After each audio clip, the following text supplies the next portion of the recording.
Good morning, everybody, and welcome to the last show of 2020.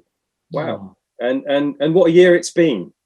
You know, who'd have thought? I think some things were known. We were going to be sort of careering towards the end on Brexit, and we knew we were going to have the US elections. We didn't know exactly how that would go. But with COVID and Black Lives Matter and so many other things in this year, what a year it's been. So you might remember that Martin McFly and Doc Brown went to 2015, they went to 1955, they even went to 1885. And it's just as well that they didn't ever go to 2020, because that would have been a very, very different movie. So in that context, as you know, for those who are coming back, the purpose of this show is to be inspired and find a bit of resilience when life and work isn't perfect, by hearing how some amazing people have achieved what they've achieved and found the resilience and bounce back and pivot. And always remember that message from our faithful Dr. Zeus book. You will be brilliant, you will be successful, you will be content. Thanks, Jeremy. You'll be all of those things and more, but not every day or week or month or year or project or relationship. And so we've had some amazing guests that have really brought that to life. But honestly, I can't think of a better way to end the year than with Jeremy Connell-Waite. So very welcome, Jeremy. You're welcome. Happy Friday. Nice to see you. Thanks for inviting me over. So I'll do a bit of an intro just to tee up Jeremy, so that you understand sort of what he's done in the world. So I said in the trailer, actually, if you saw it, that Jeremy's journey is like an Aladdin's cave of treasure. And so let me explain that a little bit. So his day job is communications designer at IBM. And that sort of really means Jeremy has to frame how IBM is going to revolutionize the future. It's pretty awesome. That makes Jeremy a marketer, a storyteller, a technologist, a futurologist, and many more rolled into one.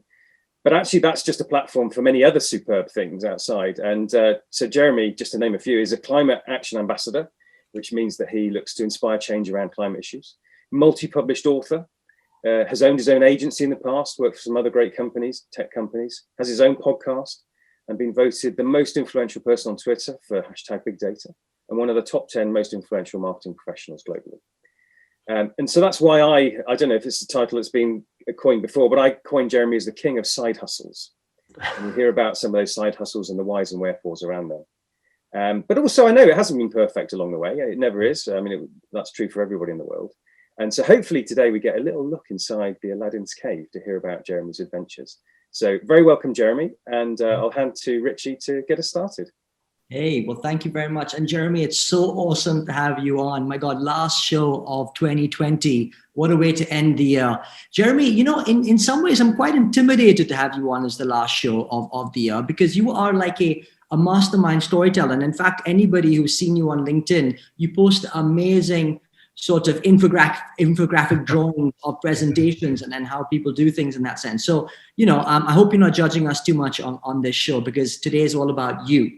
So look, clearly we are still in the midst of the crisis. Doesn't seem to be easing up despite the end of lockdown. Most of us sitting in sort of tier 3 sort of territory. Not sure what that's going to bring for Christmas and post that, but hey, love to hear from your perspective how the year's been, perhaps how the last couple of weeks have been. I know your holiday's been scuppered up, but besides that, what else has been going on in your world?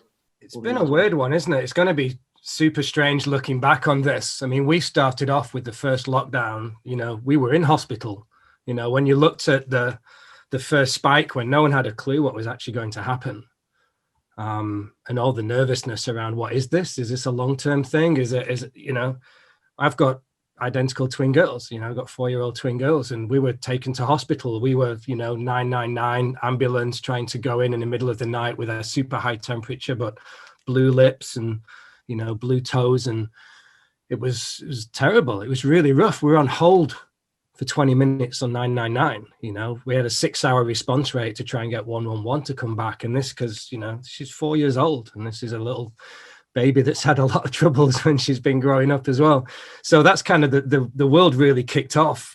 And it's strange, actually, because almost the last 10 years of my career completely pivoted on March. So we had all the health stuff and COVID, but also I'll never forget the day, the 5th of March, we had what was our last in-person event at IBM in front of all of our partners, when I just thought, you know what, this isn't working for me. I need a new career. I need to find a role that actually makes sense of all of this stuff that's going on in the world. And I've been trying for years to make my perfect job. So I actually did a job interview on stage. They didn't realize that's what was happening.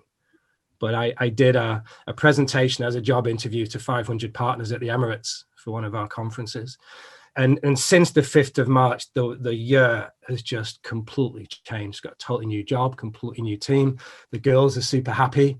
Changed everything about the way that I work, the way my team works, IBM works. It's been quite something. It's been very messy, just trying to make sense of stuff. That's really the only reason I do those great big drawings.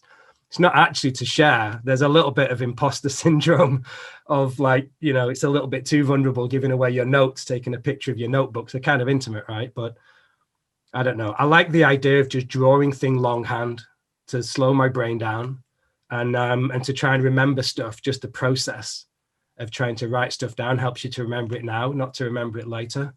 And I've just found that to be incredibly cathartic, just to make sense of whatever's going on. So whatever my thing is that week, that becomes, I've got my big A2 pad down here, that becomes this week's drawing. So just trying to make sense of stuff, you know. Already a top tip from memory. Sorry, Richie. So Jeremy, I mean, it's you described briefly, you know, a roller coaster of a year. I mean, it's been crazy. You think differently around problems. So I'm interested to hear what you think some of the silver linings will be as a result of COVID. What's beyond the obvious? I'm sure this has been shared in various different ways, but for me, it just comes down to that there's lots of things that stem underneath it, but it's mental health, really. I think bearing in mind, I mean, the caveat is there's a lot of people listening from different walks of life, different sizes of companies. I work for a ridiculously big company. It's a very old company. It's 109 years old. We've got 350,000 employees. So when my job is to try and help IBM employees, we call them IBMers, to change the way that they tell stories, that's not a small job. You know, my team goes in on the big deals to try and fix a lot of that. What often happens in big companies, though, is that the company tells you how to work, you know, and you've got, you know, just like any traditional consulting firm, you may have hours plans and you've got optimization and you want to bill a certain amount of stuff. And here's how you should work. Here's the box that you fit in, you know. And what's happened this year is it feels to me that there's been a huge power shift back towards the employee, where the employees are now back in control about what a work-life balance should actually look like. And as someone with ADHD, which is always a struggle at work, sometimes it feels like a superpower, sometimes it feels like a huge disability. 3% of the population have it. Most of them don't realize. 8% of high performers have it. A lot of those guys don't realize. If you knew, it would completely change the way that you worked. But what's happening since lockdown, obviously all of the caveats and health issues aside, what it's done is that we've kind of dictated our own terms about how we work and why we work. And I think it's probably increased for most people, you know, the good relationships that they have gone better, probably looking after your health a bit more. I'm certainly cycling a lot more. But I'm also very conscious that some of the younger people that we have in our organization are also struggling. They might be sharing a house with 5 people in Shoreditch somewhere, right? How nice for me to be on a separate floor of my house in a lovely office that's nicely soundproof, surrounded by whiskey and toys and books. Some of my friends are in a cupboard, you know, with loads of other people on Zoom in the house share. And that's hard. So I think what it's done is it's pushed us into a corner to literally find a work-life balance that actually works on our terms. And I don't think that's ever going to change. You know, I mean, what was it back in March, April? We talked about next normal, new normal, and all those buzzwords that we hate. It's not going to go back, is it? No, absolutely. But I want to take you back, quite frankly. So you really started but you're currently at IBM. And you know, it's funny because obviously we've known each other for years. Certainly going back to your Salesforce days, perhaps even when you were just starting out there. And you've got a fascinating career sort of journey. And, you know, I'd love to hear some of those pivotal moments, perhaps some of those highs and lows, and what you've learned along the way. How long have we got for that? I think I just mentioned imposter syndrome, but I was looking back on the list of the people that you've asked that to, you know, like Gemma and Ritson and Pete Markey and Pullman. It's I do have huge imposter syndrome. I'm not traditionally trained. I dropped out of university. I was a cliche that dropped out to go and set up the agency. I tell you, the most this is embarrassing, but the most pivotal moment was probably 14, 15 years old at high school. I'm from Manchester, the dodgy part of Manchester, Salford, which was a pretty rough school. And we had to learn how the stock exchange worked. So we had fictitious money. And I just became obsessed with Wall Street, right? You remember in Gordon Gekko? And I bought the red braces. I had red braces. I was cutting around wanting to. So I'm this 14-year-old kid from Salford going to my local shop that obviously didn't sell a Financial Times because it's, you know, Salford and nobody bought it. They had to order it in for me. They're like, what's this kid doing with this paper? I had no idea. I couldn't understand it. And I was hoping that by some sort of osmosis, I'd understand the financials because I wanted to be a stockbroker. So that was my trajectory. I was going to City University. I was going to study investment banking. I was going to go into the stock exchange. And I realized very quickly that whilst I love people and numbers, that career would have killed me. In fact, do you remember, I saw Neil Gaiman last night shared all of his favorite movies of hope, and Pursuit of Happiness was one. Have you guys seen the movie Pursuit of Happiness? You remember Chris Gardner? Do you remember that scene with the Ferrari? I think it's the 350 GTO. And it's outside the office, and the Will Smith character, Chris Gardner, goes up and asks him, got 2 questions for you. What did you do and how, you know? Yeah, and he says, you've got to go to college. You've got to, and he's like, no, you've got to be good with numbers, good with people. And that really just set me on a trajectory into marketing completely by accident, only because I loved numbers and I loved people. I wanted to study theology and maths. So how do large groups of people behave? And then how do you put an economic value on that? So that was my agency. The agency went horribly bankrupt, very badly. One of them grew too fast. One of them, business partner, runs away, leaving a whole trail, including repossessions, losing everything, ex-wife, ex-best friend, and a huge car crash coming back from a meeting where I should have died, head on, 80 miles an hour car crash on the M6. And in the middle of all of that, you kind of take stock, right, about what you want to do. So I went into the corporate world just to dust myself down. So I was one of the first heads of social media in Europe for Phones for You. And just through the course of spending a lot of time with Facebook and trying to understand this strange marketing industry that I'd not been trained in, at the time, you remember all the marketing clouds are exploding. So I become head of social at Adobe, help them to build out their marketing cloud. How do we articulate where marketing is going to go?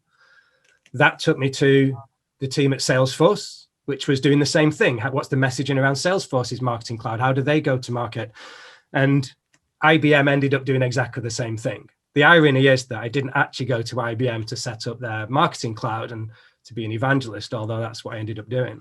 I went there because Watson, their AI engine, saved the life of my twins while I was at Salesforce. And I didn't know that it was IBM at the time, and I'm being recruited by IBM while I'm at Salesforce, right? So it was just a strange journey that I could have never engineered any of that. Each moment I thought that was it. Next 20 years of my life, it'd be an agency. Phones for You was a very, very bad company for a lot of reasons, but I thought that was my corporate life. I thought I'd actually go back to be an entrepreneur again, but I'm not cut out to do that. And I got to know people like Solis and Galloway and Vaynerchuk, you know, really well. Thought maybe that's a career I'd like, which is where books and speaking came from. Realized that's the last thing in the world I want. Got to know people like Sinek quite well. And that's really where everything came together for me. Not the why, but the idea that my job isn't to be in front of camera. My job is to help other people do their job better. So I've completely stolen Sinek's mission in life and made it my own, which is to inspire other people to do what inspires them so that together we can change our world. And that's been it. So that's exactly what I do at IBM. I just try and inspire other people to do good work with technology. Jeremy, that's a wonderful recount of an amazing journey. You know, thank you for your transparency and honesty. You know, it's great to share the good, the bad, and the ugly. There's lots of lovely comments, but I'm just going to read out one from Nick Noble. Thank you, Nick. Jeremy is in a constant state of constructive reinvention, which inspires change wherever he goes. His superpower, though, is that he's generous with it. He teaches as he goes, even when it isn't his job. Why does he work that way? So I'm going to sort of do a bit of a twist on the question, actually. You mentioned ADHD, and frankly, it's brilliant that you mentioned that out loud. I campaign a lot around neurodiversity. and destigmatizing it is the first job. Mm-hmm. So it may link to Nick's question about why you work that way, but what do you think ADHD brings positively to your capabilities and impact? Hyperfocus. You can, there is elements where things that I think are normal, other people think are quite an extreme of not normal. The way that I can retain information, photographic memory, especially around stats, memorizing very long keynotes. In fact, Nick, one of the keynotes I remember doing with Nick, I had to memorize an 8-minute monologue in case Watson broke down when I'm doing a voice demo. So I've got to memorize a script off by heart so I can flip the demo to a click-through demo, not a live demo. But every single word I say has to be in place, because otherwise I'm going to be embarrassed in front of a large audience. ADHD kind of gives you the superpower to be able to do that. I mean, it is the ability to hyperfocus. The problem is it's often described like you've got 37 TV channels going off in your head all at the same time, and somebody else is in charge of the remote control. And it's emotionally exhausting, because that thing that becomes the most important thing in a world, climate would be a great example. I'm super hyper focused on that. Lucky enough now to work with Al Gore. That was a lot of hyper focus in a very short amount of time, when I'm feeling imposter syndrome because these climate scientists from NASA have been doing it 20 years that didn't get to the showcase and the influence that I had in some of those meetings. But the downside is, when that hyper focus switches off, that thing that you really, really cared about, literally 30 seconds later, you couldn't give a shit. It's like, I have no interest in that thing now because I'm over here. So I'll try and set down. Happened this week. Jeff Koons just dropped a new masterclass, one of my favorite artists. I'm like, great, 3 hours with my notebook and a glass of whiskey and Jeff Koons showing me how to make art. And I must have got about 30 seconds in, and I was off on YouTube watching chess videos. Yeah. And yet literally 2 minutes before, that was the only thing that mattered. And that's what's exhausting. So being able to manage that, and then making sure that the people around you are aware that that's how your brain works. What you do is you start filling your team in with people that have that can strengthen your weaknesses. So I've stopped worrying about this chip on my shoulder of I'm not very good at this stuff, especially admin, because I'm never going to be good at that. Some people take drugs to manage it. I don't need to. I've managed my life in a slightly different way. But I know that where my superpower is, I can do some stuff there really well. And I'm lucky enough to work at a huge company that can have a lot of impact in a short amount of time. So I try and channel the superpower where it's going to work and mitigate as much as I can against the clicking off. And for me, that's coming off social media and cycling a lot to keep my brain in a good place. And I read at least one book a week, and I write everything longhand with a fountain pen to slow my brain down, which is why I do those notes. And Jeremy, I actually want to pick up on the thought around social media, and we caught up slightly before the show around your lack of presence for the last couple of months. But before we dive into that, I'm testament to you, because there's so many new faces on the show and names on the show. I just want to do a few shout outs first. People all around the world. So we've got Michelle from Bournemouth, Avnish from India, we've got Christina from New Zealand, all very, very welcome. We've got Daniel from Devon. Where else? We've got Andrew from North Ferriby, East Yorkshire. There we go. David from Battersea, London. Eno from Germany. Nick from Fife. Joke from Nigeria. So look, just so many people all around the world coming to tune in to listen up to some of your great insights here. So coming back to your thought process around mental health and social media. I mean, why did you take that decision, and has that really made a difference? It's been the best thing I've ever done. Honestly, it wasn't a thing. And I actually tried it. I've got a lot of friends in social media, of course, because I've been in the industry for a long time. And I tried it a few times in the past, when we all announced, right, I'm going to take a month off and digital detox or whatever. And there's like almost the announcement that you're about to step off. And it just never worked for me. And whilst I always managed it really well, I managed my notifications quite well. The amount of time that it sucks out of your day, even if it's just for that split moment, especially for someone with ADHD, that the one thing I can see and now my brain's gone somewhere else, right? So I actually used it. I saw Enno and Shana there, two of my friends at Climate Reality Ambassadors. guys like us, we're really trying to focus and double down on climate, and it's changing incredibly quickly. So Twitter's great for that, right? But included in all of that, the problem is when you get some of these topics that people really care about, there is so much negativity. It's exhausting. And people have apocalypse fatigue. You've got a certain amount of a hope budget that can be eroded quite quickly. And then obviously Trump, and I work for an American company, and there's all of that. And I just thought, I'm going to delete them and come off for a week. And then it was 2 weeks, and then a month, and then 2 months. And what happened, very slowly, I realized, A, I'm not missing out on anything. B, I'm spending a lot more time with my family. I was asking people how they're doing and actually setting up Zooms to have a lot of face-to-face with other people, just randoms that I've not, and people that reach me on LinkedIn would actually go and have a chat. I'd never do that in the past. And what it's done is it's given me the space to think and breathe about what it is that I really care about. So I've now got 3 books on the go. I'm writing 2. That wouldn't have happened. I wouldn't be building the practice I'm building at the moment had I not come off social media, because I would be distracted by other things. I'd be in a weed debating everything with some climate denier, or someone about the value of marketing, or whatever. So it just works for me. And what it's done is my Amazon account has shot through the roof, because I'm now buying books every 2 days and reading a lot, and it's put my head in a much better place. Yeah, certainly a lot happier as a result. Yeah.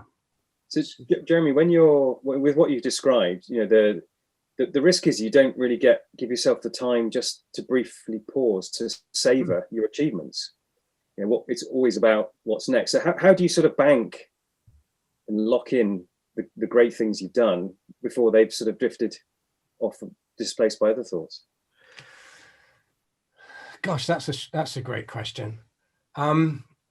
Because of, how do I say this respectfully without oversharing? Because of a lot of the bad stuff that has happened, psychologically, we've all got our own stories to tell, right? But when you have a car crash and you almost die, when you go to the cash machine with your best friend, when you're both going bankrupt on the same day and you've got 20 quid and you're pretty much homeless and your house is repossessed, and the two of you are trying to decide, how do we split the £10 in half? And do we buy bread or petrol to go to a meeting where we can hopefully get a cash advance from a client, or do I just eat and have toast until Friday? When all of that stuff happens and you have very messy divorces when your wife and your best friend are working for you and there's stuff going on that you weren't aware of, it puts you in a position where you spend a lot of time looking forward. I hate the word futurist a lot, and all of that terms in the baggage. None of us know what's going to happen in the future.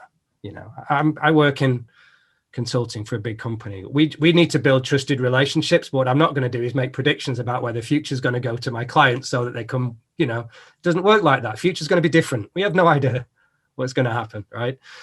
What lockdown has helped me to do is to almost deal with some of that baggage, some of it through the notes that I don't share, to make sense of everything that's happened. So the reason I've got the career that I have now that really pivoted since March was because of that reflection. And if there's one thing I'd put it down to, it's Ikigai. The Japanese concept. I spent years thinking about we should just have our purpose and our why. Like Simon said, so that I want to do this so that this happens. Once I found my purpose, everything falls into place. No, it doesn't. Your contribution, your impact, great, good luck. Well done, Simon. You can charge 75 grand a day to do your workshops to help people find their one sentence. Doesn't help you at work. Right? But you look at something like Ikigai and that changes everything. 4 buckets. What do I love? What does the world need? What am I good at? What do I get paid for? And we've all got things we drop in those buckets. I'm sure you've seen the graphic on Instagram or Pinterest or something. The more we can figure out how to get those 4 buckets to overlap, the more you're going to have happiness and meaning and purpose at work. Right? And you get paid for this. Because normally the things that you're good at and get paid for are your professional life. The things that you love and the world needs are sometimes your personal life and the causes you attach yourself to. And I've managed to get all 4 of those to overlap. That's probably the best piece of advice I could give anybody, actually. Lock yourself away with a bottle of your favorite thing and just draw those 4 circles and figure out how to get them to all overlap. Yeah, I absolutely love that thought. And, I've used that on many occasions myself, Jeremy. And, so it's certainly become, very useful food for thought for me. And I certainly didn't know how much Cynic was charging these days. So that's useful too. It's about 150 now, I think. I tell you what, Richie, as well, that I only discovered a couple of weeks ago, which is also linked to the mental health. And I've been studying a lot of Japanese storytelling. And there's there's a process. I posted it on LinkedIn. Kisho Tenketsu. It's a Japanese style of storytelling. I had no idea it even existed until a few weeks ago. That was my hyper focus. Spent a week studying it. Turns out it's one of the most powerful forms of storytelling in the world that has no conflict in it. Whereas in the West, everything we do is based upon conflict. So villains, obstacles, bad things happen, heroes transform for the better, Aristotle's poetics, all that kind of stuff. Japan doesn't have that. It's development of a character where everyone tries to live harmoniously, happily ever after, and it's about the journey, not the end point. You look at things like that, which is linked to Ikigai. Ikigai is not actually an entrepreneurial model. It's about life and happiness and longevity. But I think that's where the important stuff is. And the West and our obsession with speed. What is it that Gandhi said? There's more to life than increasing its speed, right? Just because things are getting faster, progress isn't necessarily better. Anyway. No, it's funny. And you reminded me of the Lost in Translation movie when you were talking about that sort of storytelling aspect. So Jeremy, we've got a question here, and certainly let's not make any future predictions, but Michelle's got an interesting question about future workforces and particularly, just around the new ways of working. So have things really changed in the office now, given remote working? Do you think that's going to be something that kind of sticks around for time to come? And specifically, Michelle's asking about what the impact on creativity may be as a consequence of that. I chatted to Rory Sutherland about this about 18 months ago, and we were looking, because Rory had the idea at Ogilvy that you should never go in the office if you've got a job to do, like whether that's email or meetings and all your Zooms and stuff. And he's quite famously, he tells his team to stay at home in a happy surrounding where they're left to be more creative. I mean, if you could see the rest of my office now, it's just bookshelves and Post-it notes and posters and all sorts. I love being surrounded by my stuff. I'm far more creative. I can play my own tunes as loud as I want, right? Roy Southern used to tell people, if you're going to go in the office into a cubicle and do email, don't go in the office. It's the worst thing in the world that you can do. And we started to try that at IBM. Salesforce has a great culture of doing this. What's happening now is that people won't need to go back in. Maybe they'll go back in a day a week. I suspect in a few years' time, it will be a perk, not just that you get a desk because everyone's hot desking. The perk will be you're allowed in a building. Probably, and we'll look at smart buildings also, when you think impact on the planet, buildings are a huge problem with all of that. So I think it's probably going to completely change the way that we work. I'm probably going to go back a day a week.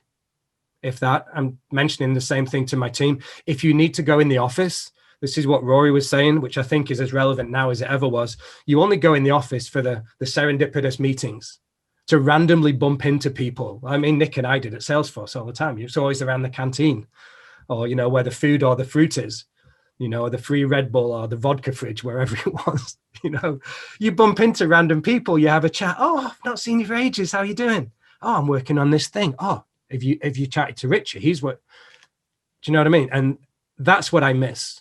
And I miss going in the pub after work.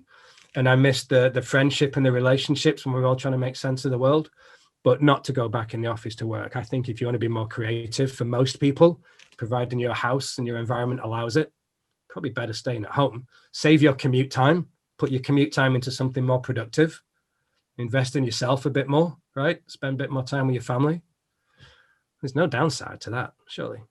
Yeah, hallelujah. Particularly around the commute, which I've been going in occasionally, and it's really weird. It feels almost sort of indulgent and decadent to commute, whereas I absolutely used to bloody hate it. I don't miss but there's many positives that you talked to there. So Jeremy, you know a lot of really interesting people in the world, and so I'm interested to. Well, actually, there's two questions. I'm also going to fold in Jessica's question. So, who's the person that you found most inspiring and why on your travels?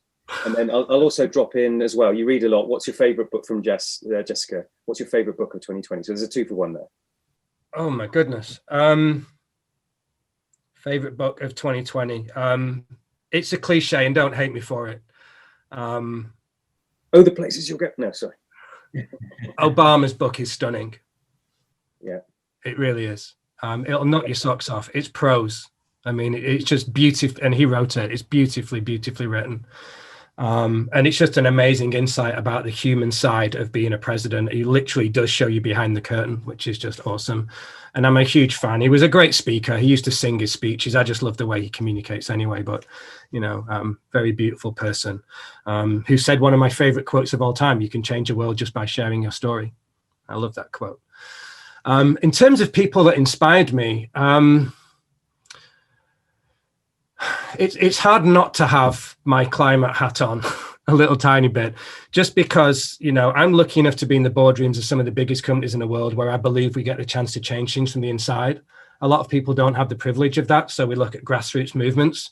How do we try and change things from the outside, which sometimes works, sometimes doesn't. Extinction Rebellion have seen the good and the dark side of that as well, and what it's like to try and throw rocks and glue yourself to shit. Stop doing that. I look at people like AOC in the, Alexandria Ocasio-Cortez in the US, and Greta. You think about Greta, right? She's still only 17. In August 2018, she still didn't even know how social media worked. And she had no influential friends at all. There was nothing around her. She just sat outside Swedish Parliament. And I watched her documentary last week, I Am Greta, which is just brilliant, just as an insight into how, when she says no one is too small to make a difference, she genuinely lives that, which is awesome. But I think if I was to then look at like inspiration in terms of who is it that gets me out of bed and thinks that's the kind of career that I'd love to have, which is really Ikigai at its best, probably Jane Goodall and David Attenborough. Just phenomenal humans. Attenborough's now 94, and I think Jane's about 86. They're still doing what they love. David Attenborough lives just down the road from me, and I've passed him a couple of times on my bike. Just beautiful humans that are just still got this childlike curiosity and playfulness, but whilst dealing with some pretty dark stuff. I like those two a lot. Not to bring the conversation back to marketing too much, but obviously Attenborough was the fastest person to hit 1 million followers on Instagram. I think he beat Jennifer Aniston record. I think it was like under 3 hours or something. So clearly a guru in that way as well. Yeah, for but sure. I'd love to pick up, Jeremy. Over the years, what I think's been remarkable. Clearly, you're probably one of the guys who kind of latched onto social media quite early on, and as a consequence, was able to carve out somewhat of a personal brand. And you talked about your potential, your possible evangelistic kind of career path that you were potentially taking until you kind of maybe pivoted on that. But it'd be great to hear from you, some of your sort of top tips and thoughts around others who maybe are thinking about a similar kind of ability to create that personal brand, perhaps on social or other ways. What are some of the things that you would say would be helpful, as you've maybe done in the past as well? Did you ask Ritson that question? I'm not sure he gave me a straight answer. Did he shout things and swear at the screen? Yeah. Basically. He gave us a really good, he talked about a parallel sort of professor and how, the personal brands were made on the back of that. But, I know how much he loves that term. I'm not a huge fan of it either. I think, in fact, one of the, for all of his sins, Gary Vaynerchuk occasionally says something useful. And I remember chatting to him a long time ago about this, and it shaped a lot about the way that I thought. And he did, it was back when he did Wine Library TV. It's long gone now. I think he's even taken them all down. Do you remember the Wine Library when he started years and years ago? And he did an episode on Britney. I think Britney was either coming back or she was doing something in Vegas. And he was talking to one of the DJs, and he said, like, the future belongs to the DJs. And I'm a huge EDM fan. I love electronic dance and Garrix and Tomorrowland and all of that. And I really like that idea. And the more I kind of dug into the idea of what that meant, all he was saying is DJing is just remixing old stuff and making it into something new for a new audience. And I've been in rooms with people, especially young people, trying to build their own brand, where they've maybe even thrown something out on LinkedIn that's had a few thousand views. And they were like, yay, I'm on my way to, and I've got some engagement, some likes. And yet how quickly they get shot down by some people in industry who should know better about, you're so full of shit. That was so 2016. I saw that at Cannes 3 years ago. And this is a young person just trying to do something right to the best of their, they don't know any different. And I remember being in a room actually with someone that was in tears saying, that's it. I'm never going to try and build my brand at all. As if you need to earn your stripes, get your money, get a big C-suite title, and then you've got the position to talk about stuff. The idea of a DJ is that, no, I'm just going to remix all the stuff that I've seen that inspires me. I'm going to package it in a way that I like, and then I'm going to spin it out to my audience who may have never been privy to seeing that.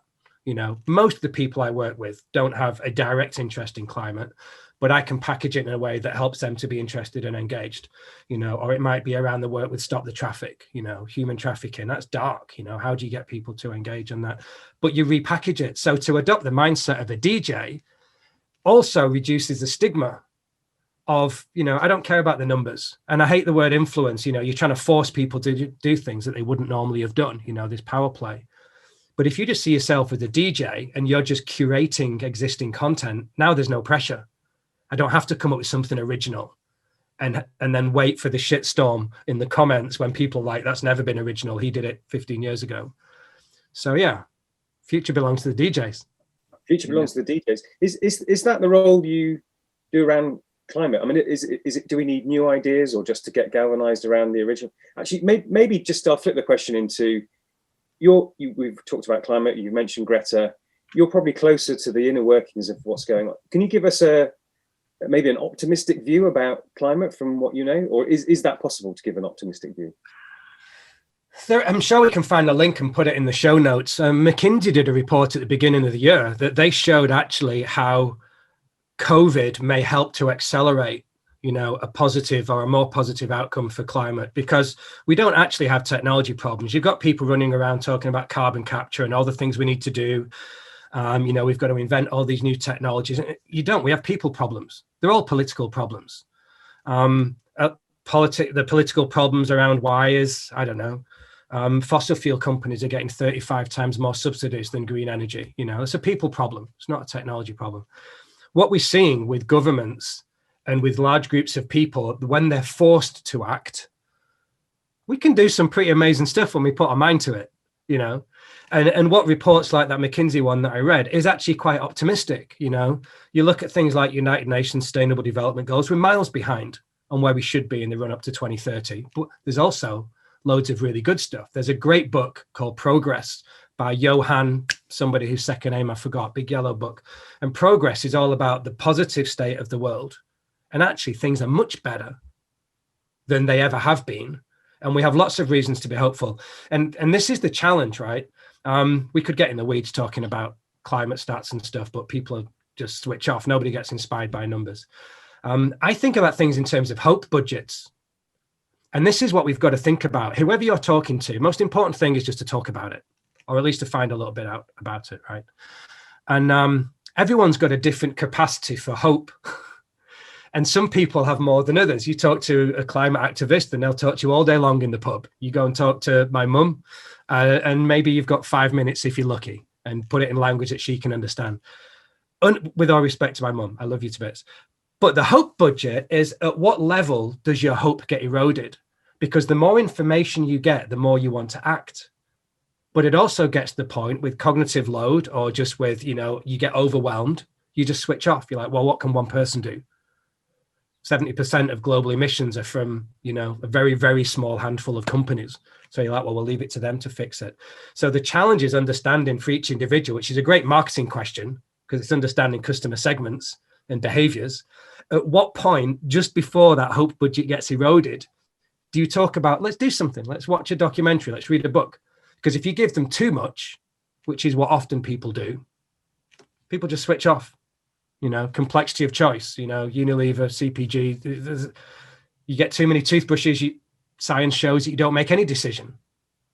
You get the complexity of choice. Whereas if you just get a few in a time scale that works for you, you know, that's where marketers really should be at the front lines because they're the best storytellers and we understand, you know, those types of behaviors.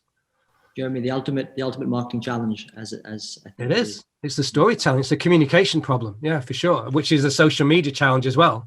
The network effects of respectfully sharing good content that's going to gather its own legs. Yeah. I mean, look, we've got 2 minutes to run. I've got 2 great questions here lined up for you. I'm going to go for 2 in 1 for this from our audience. Peter Davison asks, can you talk about your process for building insights? Does the data help make a story, or is it the story?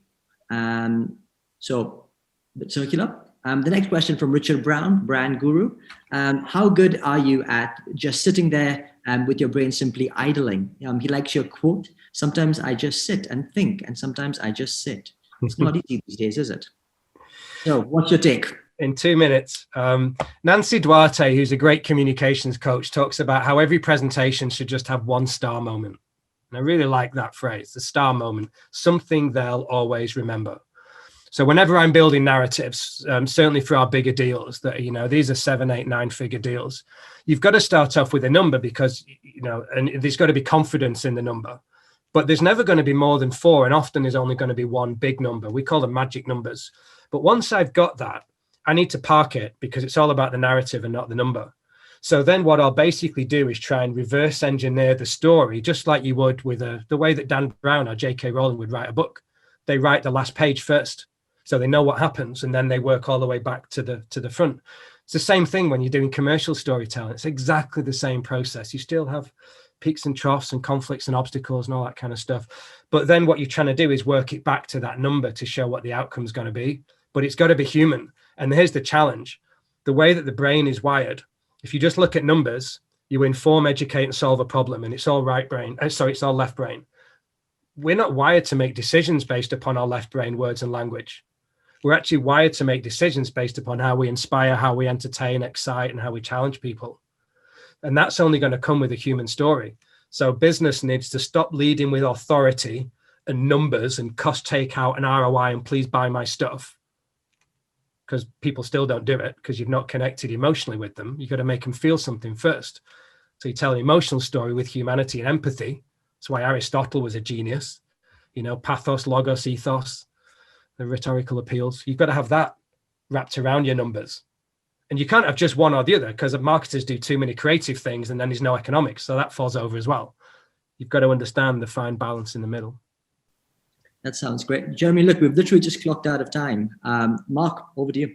Well, I mean, it's a cliche and we've said it a few times, but, it's gone past in a flash and we literally, I think, could have gone on and on and on. Jeremy, it's been brilliant. It's been such a pleasure having you on the show. Yeah, thanks. I'll do a crummy job of trying to summarize what I think we've heard, but we've heard about hope budgets, about being a DJ, so many gems and wisdom and optimism just sort of shines through. Ikigai, which some have heard of, some haven't. But perhaps more than anything, the power of storytelling. And you've given us an insight into how that works for you and the impact it can have on even the biggest issues on the world. And so I just want to say a massive thank you, and also really excited about the stories yet to be told by Jeremy Waite in 2021 and beyond. So thank you so much for your time, Jeremy. No, you're welcome. Thanks for joining, everyone. Merry Christmas. Jeremy, just for me, the one thing that stayed with me more than anything was your story around you had 20 quid going to the bank account, and you could either eat toast or go to a client meeting.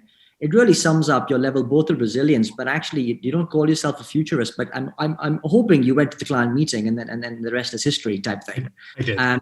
But it very much is, that for me, it really sums up your personality, right? The ability to kind of bounce back, the ability to kind of see things in an optimistic way. So absolutely loved, chatting with you. We could have done this for another hour or two at least. But I'm sure we'll get the opportunity to in the future in 2021 as well. So thanks in the new year. And thank you for everyone joining in today. It was lovely seeing everyone from all around the world. It was an absolute pleasure having you. Some great questions coming through, some great community chat. So lots of love for Jeremy. So thank you. Thanks, everybody. Have a fantastic Christmas. And a quick note for me, for many of you don't know who I am, I just want to say a massive thank you as well. I'm the guy that keeps popping up in your inbox.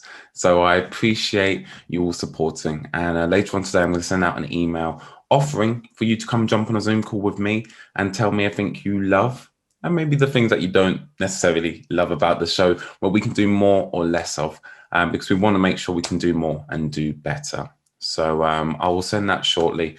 But again, thank you for giving us your time, because that's one thing you can't get back.